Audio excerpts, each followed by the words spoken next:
പശ്ചിമേഷ്യ സംഘർഷഭരിതമാകുന്നു. ഇറാനിലെ ഇസ്ഫഹാൻ പ്രവിശ്യയിൽ Israel drone ആക്രമണം നടത്തി.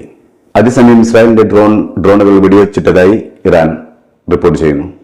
ഇറാനെ ഇസ്രായേൽ ആക്രമിക്കുമെന്നുള്ളത് തങ്ങൾക്ക് അറിവുണ്ടായിരുന്നുവെന്ന് അമേരിക്ക. ഇതോടെ പശ്ചിമേഷ്യയിൽ യുദ്ധഭീതി വർദ്ധിച്ചു. അമേരിക്ക ഉൾപ്പെടെയുള്ള G7 രാജ്യങ്ങൾ ഇറാനുമേൽ ഉപരോധം ഏർപ്പെടുത്തിയതിന് തൊട്ടുപിറകെയാണ് ഇസ്രായേൽ ഇറാനിൽ ഡ്രോൺ ആക്രമണം നടത്തിയത്. ഇസ്ഫഹാൻ ഇറാന്റെ തന്ത്രപ്രധാനമായ ഒരു പ്രദേശമാണ്. ഇറാന്റെ പല ആണവ നിലയങ്ങളും എയർബേസുകളും വർക്ക് ചെയ്യുന്നത് ഇസ്ഫഹാനിലാണ്. എന്നാൽ നാശനഷ്ടങ്ങളോ അപകടങ്ങളോ റിപ്പോർട്ട് ചെയ്തതായി അറിയുന്നില്ല. എന്നാൽ ഇസ്ഫഹാൻ എയർബേസിനടുത്ത് സ്ഫോടനങ്ങൾ നടന്നതായി റിപ്പോർട്ടുണ്ട്. സിറിയയിലെ ഇറാൻ കോൺസുലേറ്റിൽ ഇസ്രായേൽ നടത്തിയ മിസൈൽ ആക്രമണത്തെ തുടർന്നാണ് പശ്ചിമേഷ്യയിൽ ഇറാനും ഇസ്രായേലും കൂടുതൽ ശത്രുതയിലേക്ക് ഉയർന്നു വന്നത്. വരും നിമിഷങ്ങളിലെ ഇറാന്റെ പ്രതികരണം എന്താണെന്ന് അറിയാൻ കഴിയുകയുള്ളൂ.